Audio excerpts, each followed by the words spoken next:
So I think here we have to establish our own minimum wage here in South Carolina, and it's not just a minimum wage; it has to be a livable wage, right? So our people here have to be able to figure out how to survive. I mean, I can't be understanding about how much money I have if I don't have any money at all. We have to make sure that we are creating more opportunities for people, so they can get money, so they can then learn how to manage their money. So like I said earlier, we're going to put it in the air. So I'm talking to my future boss. I work solid gold for a king chest. She moving with an attitude, she seems stressed. So organic, I should get it tatted on my belly. I move how I move, cause I'm legendary. Welcome back to the Mill Experience, where we go beyond the headlines, beyond the talking points, and beyond the politics to have real conversation with people who are shaping the future of our communities. Today, we have a very special guest joining us, someone who has stepped into the arena of public service and is now taking on an even bigger challenge. He's a South Carolina state representative, a leader, a public servant, and a candidate for governor of South Carolina. And today we're not just talking politics, we're talking about leadership. We're talking about the direction of South Carolina. We're talking about the economy, education, public safety, healthcare, opportunities for our communities, and what it really takes to lead a state diverse and dynamic as South Carolina. Because when you're talking about becoming a governor, you're not just asking for a position. You're asking for the people of this state to trust you with their future. So today, we're going to get to know the man behind the campaign. What drives him? What does he believe South Carolina needs right now? And perhaps most importantly, why should South Carolina believe that he's the right person to lead his state? We're going to ask tough questions, have real conversation, and give you an opportunity to hear him directly from the candidate himself. Ladies and gentlemen, right here on the Miller Experience, please welcome South Carolina State Representative and candidate for governor, Representative Dr. Jermaine Johnson. Welcome to the show, Mr. Johnson. How you doing, brother? Man, I feel good, man. I feel good to have you. Yes, sir. Yes, sir. Me on here today. Yes, sir. Why do you want to run for governor of South Carolina? Well, I mean, it's very simple, man. If you've been looking around South Carolina recently, you'll see that we have not made the strides that we deserve. That should happen here in South Carolina. We're at the bottom of every list we should be at the top of, and at the top of every list we should be at the bottom of. Right. We're still one of two states without a hate crimes legislation. We're still 43rd in education. We still have the worst infrastructure in the entire country, and you're still more likely to be murdered here in South Carolina than you are to be murdered in the state that they like to demonize, which is California. Jeez. That is a problem. Right. And we have to address these problems. And if you see what the people who are in power are talking about, they're talking about everything is good in South Carolina. Things are going amazing in South Carolina. Businesses are booming in South Carolina. But the simple fact is we're just not asking how the people are doing in South Carolina. How are the people doing? I mean, you can walk right around Orangeburg, South Carolina right now and see that the people aren't doing as well as the people in Greenville or the people in Charleston. Right. And we have to address those issues. I agree. On a side note, I heard you was the reason why Steph Curry went into the NBA. Tell me that story, brother. Hey, listen, let's go. Let's ask the hard question, man. Let's ask the hard question. Yeah, man. Yeah. I was able to beat him twice. Right. Well, let me see, man. You got a lot on your plate, brother. You have your pilot's license. You in a motorcycle club. You a professor at Benedict College. First black senator to rep your district. How do you have time, brother, for this campaign? Well, let me go correct. So I'm on the board. I am on the board of the business school at Benedict College. Okay. I do have my student pilot's license. I've been in the House of Representatives for 6 years now. I'm a father, 4 kids. Right. I am a husband. I've got my CDL. I've got my CDL license. I put my patches down a few years ago with the motorcycle stuff, but I still ride. I do a lot of stuff, rebuild my cars and all that type of stuff. So I'm just a regular man. Right. I'm a regular guy, man, who likes doing these things. But my whole goal has always been that when I go to the grave, that all of my potential will be used up. Everything will be gone. Right. So I don't want to waste any time. I've lost family members and friends who are now deceased, but and they didn't get an opportunity to live this type of life that I'm living. Right. I'm going to use all my time wisely. I'm going to use it up. I want to pack in every moment, every second with something so that I can really enjoy life, man. Hey, man. That's appreciated. Right. Go ahead, Craig. In your state address, what your response was, and you stated, you said in Matthew 25:40, Jesus said, "Truly I tell you, whatever you did for one of the least of those brothers and sisters of mine, you did for me. That's right. So in other words, we're talking about the least of us. Yep. And, those are the meat and potato conversations that we have. Those are things that we consistently should have across the board. And when we come to campaigning and politics, people always say, oh, it's one side or the other side. No, it can be both sides is what I say. That's right. So for those people that we say we're doing the least of, those people who are doing good in this economy, what do you say to them?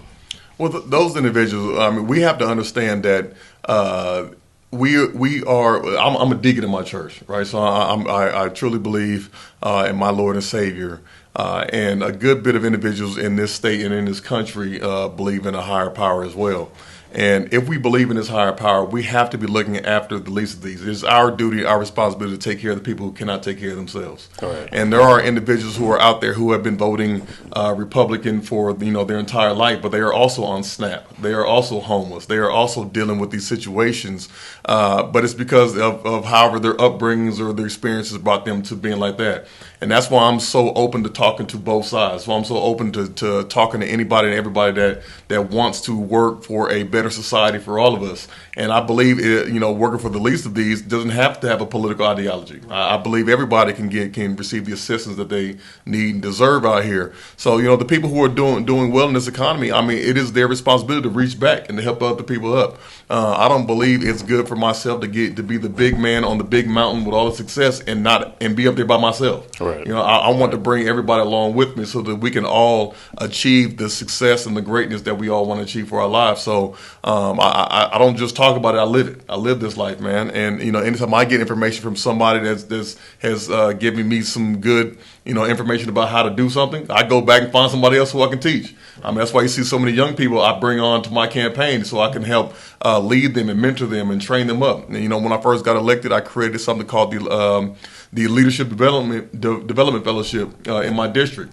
And I started talking to young people, teaching them about leadership in politics, leadership in schools, leadership in their community, leadership in their families, just something to help them to learn what it is, because I believe in succession planning. I believe in building up the next generation. And I think we should be trying to build up our society to make it just better as a whole. Right. And the next question is, we look at education, and to me it seems stagnant. It seems like we still living in the past and present. I think Frederick Douglass said it best when he said, I long to have a future with hope in it. To be shut up entirely to the past and present is to the soul whose life and happiness and unceasing progress, what the prison is to the body, a blight, a mildew, a hell of horror. Now again, he wasn't talking about a prison behind bars. He's talking about living in the past and present, not looking forward to a future. So what does a future government look like under you? Oh, man, a future government under me, man, it looks like one will provide opportunities to people who never realize that there are actual opportunities. Right, so there's so many people out here right now who want to do something great, who want to achieve a better life for themselves and for their families, but they don't know where to start. They don't know how to get it. They don't know even who to talk to or where's the first place to go. And I want to make sure that things are accessible to people. I want to make sure that they can actually stay in their own homes. I mean, even our seniors. I want to make sure our seniors can stay in their own homes and get the care that they need, that they don't have to choose between paying the light bill and buying medication. Right. I want to make sure that our communities are safe. I mean, we just had that young kid get killed getting on the bus in Gaffney. I mean, how ironic is that a kid going to school gets shot and killed? I mean, we have to make sure that our communities are safe for our young people to even, get the education that we want them to get. Sometimes our schools have become places where they become like battlegrounds. And these kids, they're going there and they can't even get the education because they're afraid that they're going to get bullied, or they have to join some sort of club or some gang and just for protection. And that is a problem. We should not be having that type of thing out here. So under my administration, I'm going to be leading with love, compassion, and understanding. And I want to define the success of South Carolina not by how its business is doing, but how its people are doing. And we have to ask how the people are doing. That is correct. Let's talk about economic empowerment. What's the plan to bring real entrepreneurship in rural areas of South Carolina? Well, one of the things that I've already done in my district was I created something called the Lower Risk Tech Academy. The Lower Richland Tech Academy, it teaches low coding and no coding technologies to people in the rural communities and the rural areas, right? And so I was able to get $500,000 allocated to the town of Eastover to create this new program. Everybody that comes to this program gets a free laptop, and they get lessons on how to create some platform to solve a community issue, solve a rural issue, or to start their own business. Right. And in Eastover, South Carolina, we've created at least 40 different small businesses right there in that rural area, down there with a bunch of people. Somebody created something that teaches gardening for people with disabilities.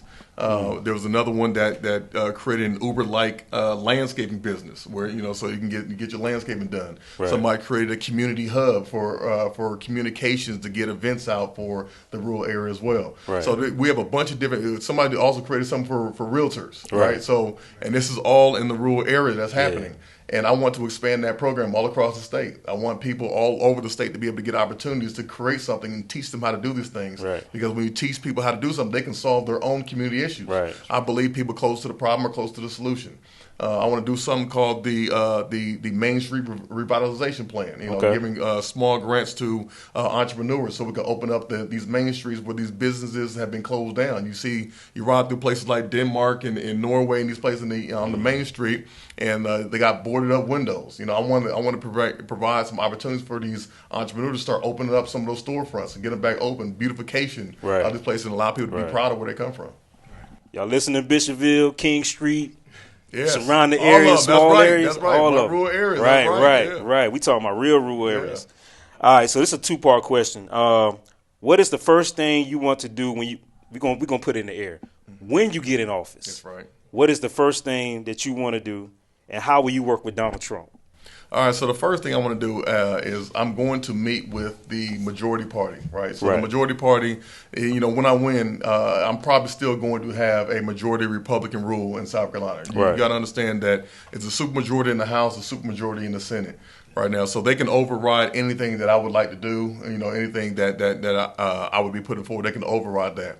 I would like to meet with them to put out my agenda with them, and also allow them to know that, hey, I'm not coming in here to destroy all these different things. I'm not coming in here to be the crazy whatever that is that they want to put on me. I'm here to work alongside of everybody to make sure that we can get together, because if our true goal is to make people's lives better, then we should be able to work together to make people's lives better.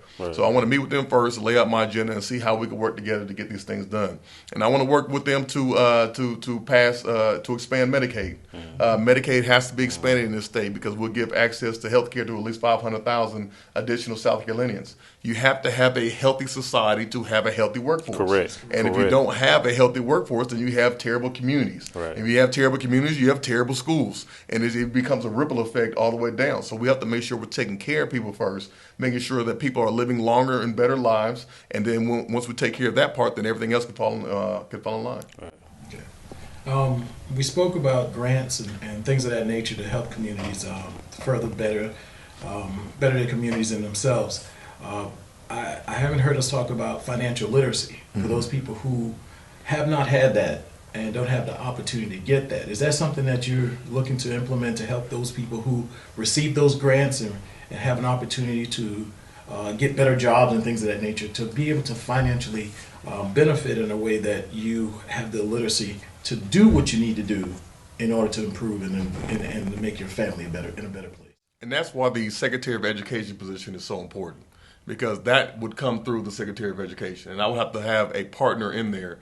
We got somebody like Sylvia Wright who's running for Secretary of Education right now. She's phenomenal, right? So I'm hoping that she gets that spot. And then we can work together to implement some of those different things. I know she wants to completely redevelop public education here in South Carolina, and I think if we can collaborate together, I think that is a very smart thing to do. We have a lot of kids that come out of these schools that don't know what to do with a dollar. They don't. I mean, a lot of them don't even know about checks anymore because the checks are almost becoming extinct. And we have to make sure that we are evolving with our education system here to move into just a new century here, because things are going to drastically change, and I think we have to be on the cusp of cutting edge technologies and things like that to help people understand what financial literacy actually is. And I feel like, and this is personal opinion, this is my opinion, I feel like we haven't done enough in that area. We always talk about people who are getting ahead. And it's a consistent thing. We consistently talk about that, but we don't talk about how we can get ahead. And that's, again, part of the education that we're not getting in the state of South Carolina. Yeah, well, I mean, but you got to add also to that is, I mean, if I'm only getting paid $7.25 an hour, and you're going to try to tell me that the issue is my financial literacy, right. I don't know what you're talking about there. Right. Problem in financial literacy in that moment. The problem is I'm just not getting paid enough. And that's a huge issue. We don't have a minimum wage in South Carolina. If y'all didn't know that, we don't have one. We just follow whatever the federal government says, and the federal government says it's $7.25, so South Carolina follows $7.25. Right. And so I think here we have to establish our own minimum wage here in South Carolina, and it's not just a minimum wage; it has to be a livable wage, right? So our people here have to be able to figure out how to survive. I mean, I can't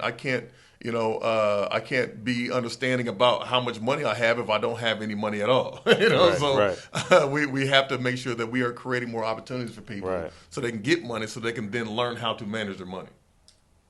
So like I said earlier, we're going to put it in the air. So I'm talking to my future boss. 'Cause I work for the South Carolina Highway Patrol. Oh, man, listen, brother. Hey, I was just with Chris Williamson the other day, man. When he got the order to Palmetto, man. Oh, yeah. I was talking to a lot of the Highway Patrol, man. Yes, sir. I'm sorry, man. I'm going to apologize to you. I've talked to a lot of them. The fact that my Highway Patrolmen are getting treated the way that they are is a shame. So I'm apologizing to you on behalf of the government. The starting pay for a highway patrolman is embarrassing. And the fact that they have to be out there 12-hour shifts out there doing it in the middle of the night, 3 o'clock in the morning, not knowing what car they're pulling up on to go talk to, and the starting pay is like $50,000 a year. And then we have, and it's been so bad, they've been treated so bad, that we have less highway patrolmen in 2026 than we had in 1970. Whew. Less now. I didn't even realize less highway patrolmen now in 2026 than we had in 1970. Wow. This is a lot. And the population now is 5 times more. That is a shame. We are a more dangerous state because of that. And when I talked to one of the highway patrolmen there, I'm going to let him remain nameless. But he told me, he said, he came up to me, and I think he was a conservative. And he came to me, he said, Jermaine, I don't know why we demonize California and New York and Illinois, these blue states, so much, when they pay their highway patrolmen so much more than what we're paying them here in South Carolina. And he said, please do something about that when you become governor. Please. Yeah, he said, please. And this is one of the things that I've sat in on the committee hearings, and I've advocated for highway patrolmen to get paid more money. I've done that already, and asked those questions and try to do what I could do. But it's a shame. If we want to truly have a safer state, we have to make sure that our law enforcement and our highway patrolmen are getting what they deserve. Correct. Thank you, brother. On that note, let me ask you this. Not even that, but these roadways, man. It is. Let me tell you something. I got a story, right? This lady called. She was coming from North Carolina. She said as soon as she hit South Carolina, she thought all 4 of her tires was flat. You know what I'm saying? That's how bad the road was. What are we going to do about these roadways? Go ahead. Biden presidency approved infrastructure. Like he said, I'm coming from northern South Carolina. Pothole, boom, brand new tire. Outside the road for 3 hours. Again, it was approved through the Biden administration. Where are we at? All right, so this is the problem with single-party rule. All right, so when Biden approves something and we get money, the single-party rule, first off, they take credit for it. They take credit for all the things that come from the blue people, right? And they say, oh, they did this. Like Nancy Mace was one of the individuals that was bragging about some stuff that was happening in Charleston that literally came from Joe Biden, right? Electric vehicle. Right? So all these different things, are a problem. And when there's single-party rule, those single-party leaders, they take that money and put it to their specific areas. That's why if you go to certain places, you see, man, the roads look good over here. And you go to certain places, oh, man, the infrastructure is good over here. And you go to other places, like, no, it looks like a third world country. Right. So it's because they're taking the money and divvying up to where they want to divvy it up because they are the ones who are in power. Right. And we have to make sure that we are redeveloping how we do DOT, how we do our infrastructure in the state, because we have the worst roads in the entire country. Not number 2 or 3. Literally number 1. Worst roads in the entire country. Yeah, when I travel, I can tell when I'm out of South Carolina. Yeah, we have the worst bridges in the entire country. Right. In the entire country. Right. And for a state to say that we are the number 1 destination for one-way U-Hauls, we should be embarrassed. Right. We should absolutely be embarrassed. The fact that you can drive over between North Carolina and South Carolina and you can feel and see the borderline in the road, we should be ashamed of that. We should be ashamed of that. And then you wonder why your car insurance goes up every single year. It's because of the hazards in the roadways. Yep. And people are literally dying on our roadways every single day. Yes, sir. We got to address that situation. So, what we can do is we can do a full-on public audit of DOT and see where our money's going. Right. Did y'all know that there are only 5 companies in South Carolina that control the construction of all of our roads? Wow. Only 5. There's only 5 of them. We have to make sure we are investing in more contractors here, encouraging more people to get involved in that process so we can expand that. We can lower the cost by creating more competition, and we can do some things, to help out the infrastructure construction in the state. But there are only 5 of them. That's a shame. They can charge what they want to charge. That's business 101. Yeah. Right. Yeah. Right. But they want to give it to whoever they want to give That's it to. right. That's right. Yeah, I had a meeting with some DOT folks, and they said, Jermaine, you have no idea how we prioritize some of the roads that get repaved and fixed in this state. They said somebody will come in, they'll complain, they'll want the road redone, and then they'll say no, it's not on our priority list. So they'll call somebody who's close with the governor. Yeah. The governor will make a phone call. The phone call happens. They say, all right, get this road fixed, and then that's what happens. Wow. So I mean, it's a shame that the powers that be control everything that happens, and it's hyper localized in their respective areas that they want it to get done. Correct. And I think it needs to be more equitable across the board. We need to prioritize the worst roads in the state that need to get done, and that's how we need to do it. The worst roads are the most dangerous roads. Right. Okay, let's get into gerrymandering. State of South Carolina. We all know that gerrymandering took place. A lot of people don't understand what gerrymandering is. However, the Supreme Court stated that there were some things that were illegal that were done, but it was too late to change it. So if you know it was illegal, you know it shouldn't have been done, but it's too late to change it. What do we think about gerrymandering? The gerrymandering, so it was not illegal in South Carolina. So it did not apply to South Carolina at all. And I think that's where the confusion is. It was in other states. Right. It was not in South Carolina. Everything that they did, the maps they drew were completely legal and was upheld in South Carolina. Right, that's how I have my district. Right, they tried to gerrymander back in 2020. Right around there. So I got elected under House District 80. Right, and then they gerrymandered my district and combined it with another district. So I went from a 30% BVAP, Black voting age population, to a 65% Black voting age population, and I went into District 70. Right. And then there was a lawsuit that happened between the NAACP and ACLU. And then that's when they settled out of court and said, let's split this district back up. So I went from House District 80 to House District 70 to now House District 52 without ever moving my house. Right. And it was upheld. So it was completely legal and everything like that. What happened was Donald Trump called South Carolina. And Donald Trump said, I need another congressional seat. And let's get rid of Jim Clyburn. That's what Donald Trump did. Right. And because they fought back against that, and they said, the Republicans said, nah, we ain't going to do that, because what it's going to do is it's going to get black people upset. And when black people get upset, they're going to go out and vote. Right, they're going to get out and vote. Right. And then what happened is they said, nah, we ain't going to go against that. So if it was illegal, then they would have been forced to redraw the maps. Right. But it was legal, so they can make the decision if they wanted to redraw them or not. And that's why we still have the same map. So you saw what I did, the misinformation. It is misinformation. You were able to speak to that, and I appreciate that. Yes, sir. Why do you think trade schools are important or necessary? Why wouldn't they be? What, you serious? Hey. Listen, trade schools are extremely important and necessary. Mm-hmm. We have a lack of electricians, a lack of plumbers, a lack of welders, a lack of CDL. I mean, we have a lack of all these different things that are necessary and required for us to just exist in life right now. I agree. And right now, we did a terrible job as a society at making sure that there's balance. We continue to push everybody to these four-year institutions and say, just go get a degree in art. Just go get a degree in basket weaving. Just go get a degree in whatever. And there are no jobs out there for these for these positions out there. Then you got student loans. And I'm not. And then you got student loans after that. And I'm not saying that you can't do your passion, you can't do the things that you're excited about. But we have to start steering society in a way to say these things are necessary. These things are required. Like we have to have it, and it's not like. They're good paying jobs. I mean, like $85,000 coming out of school after 2 years at a 2-year institution.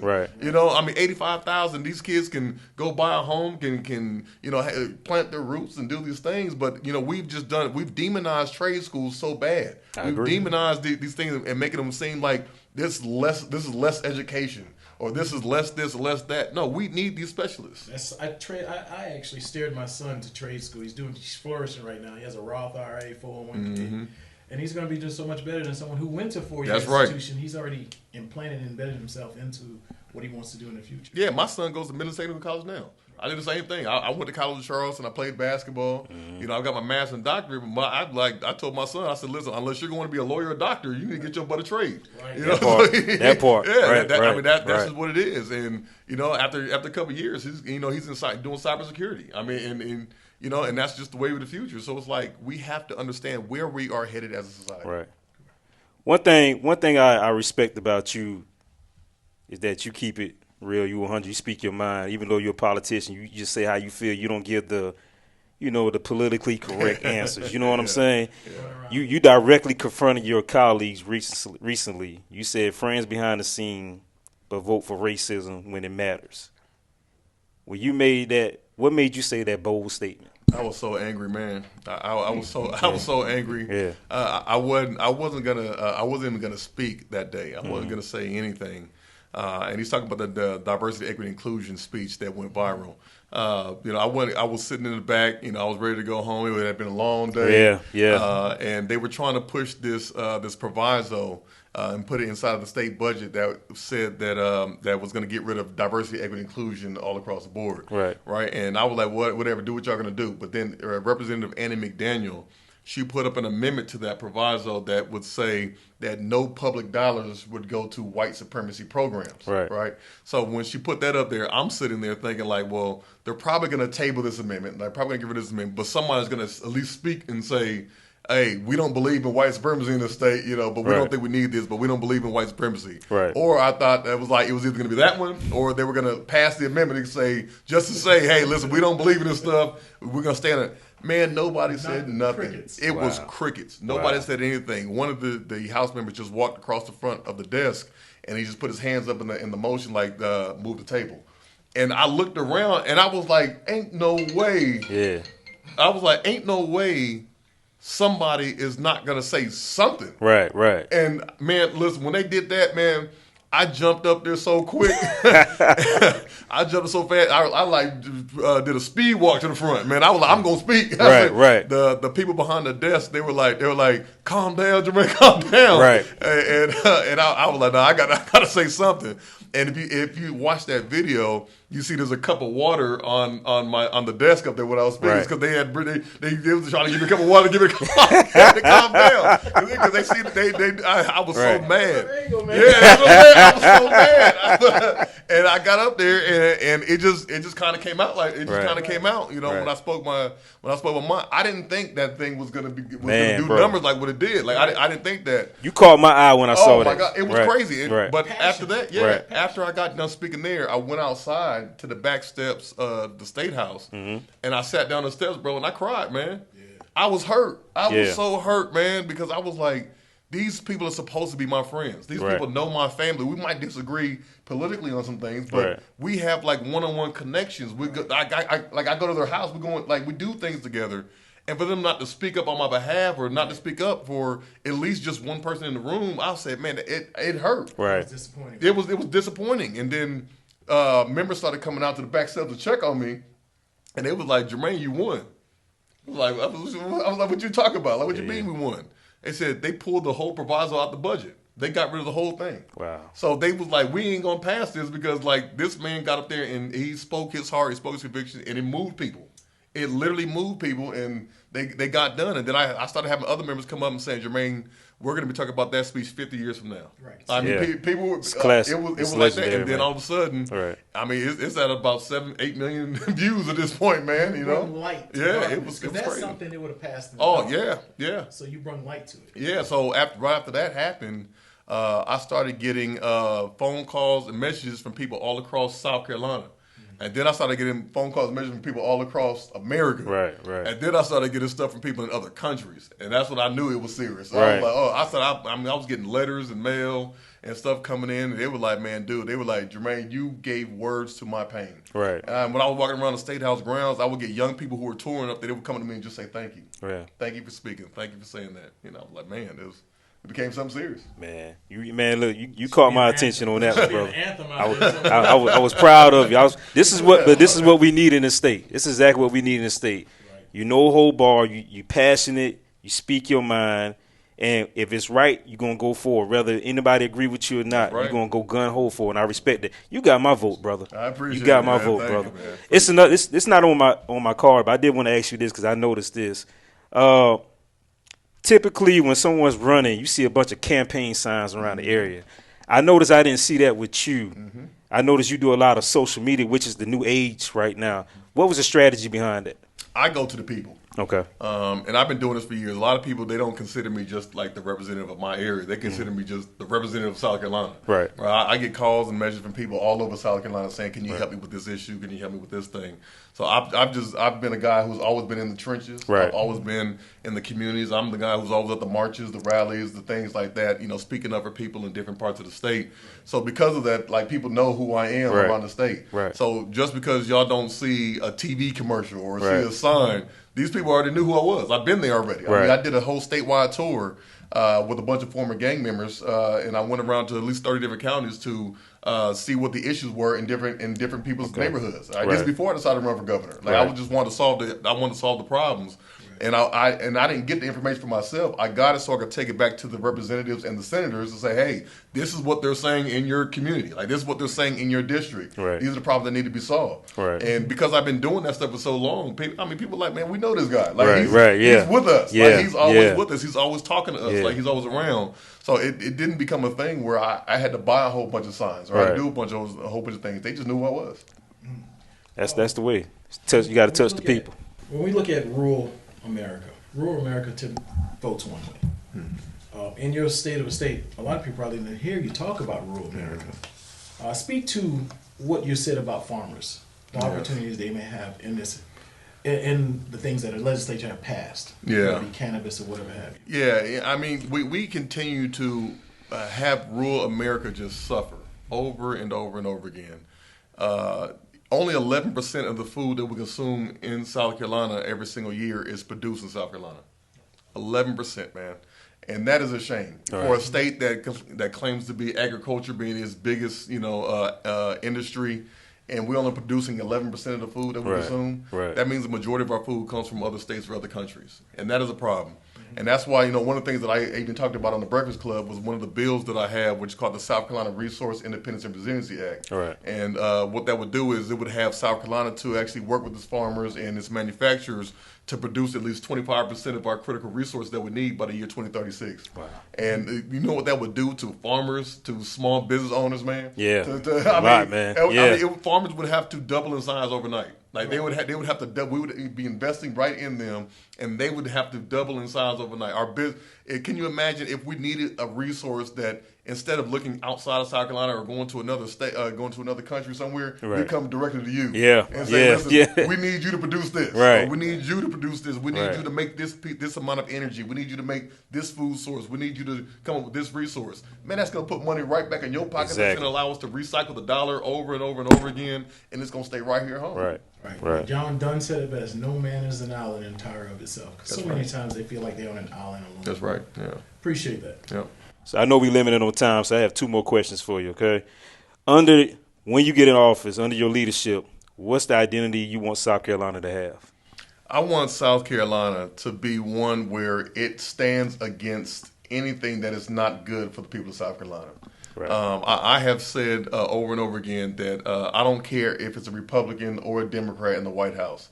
If what they're trying to do is not good or beneficial for the people of South Carolina, I will stand against it every single time. I don't care who it is. You know? And I think that's the difference between myself and other people who are consistently running for public office or running for Congress or running for governor, is that whoever the president is, that's how they dictate their policies, or that's how they dictate how they're going to move. Right. You know, if you see the guy who I'm running against right now, it's like it's Trump, Trump, Trump. You know, you got the Trump America First MAGA movement. And I think that's wrong, you know, because what he's been trying to do is not benefiting the people of South Carolina. Right. Getting rid of Congressman Clyburn would not have benefited South Carolina. Right. Doing the things that he's doing, the tariffs, are not benefiting the people of South Carolina. You know, all these different things. I mean, Lindsey Graham, God rest his soul. But when he said that I'm going to go back to South Carolina and tell the parents to send their sons and daughters to war. Wow. I mean, stuff, it's not benefiting the people of South Carolina. Right. We have to make sure that whatever it is we're trying to do, it benefits the people of South Carolina, and people outside of South Carolina cannot tell me what's best for the people inside South Carolina. Right. Last question. This might affect your vote, so choose your answer wisely. Oh, here we go. So September 9th is the NFL kickoff season. Oh! Who's your team and who's going to the Super Bowl? And I hope it's not the color you wearing.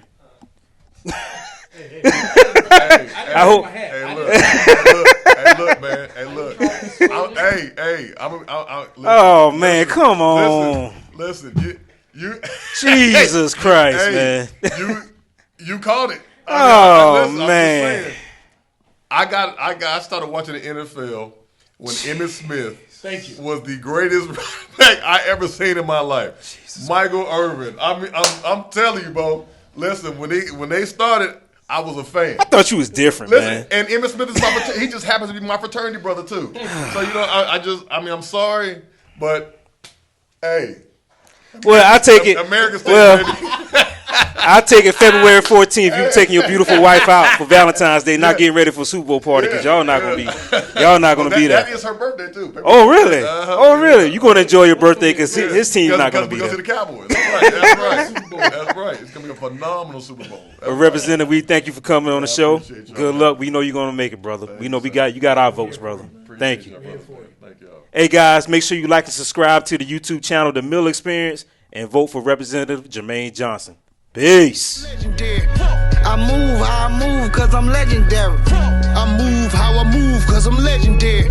So organic I should get it tatted on my belly. I move how I move cause I'm legendary. Bitch. I don't take L's, just I take lessons. Survivor of the foot, big blessings. Coming from the bottom.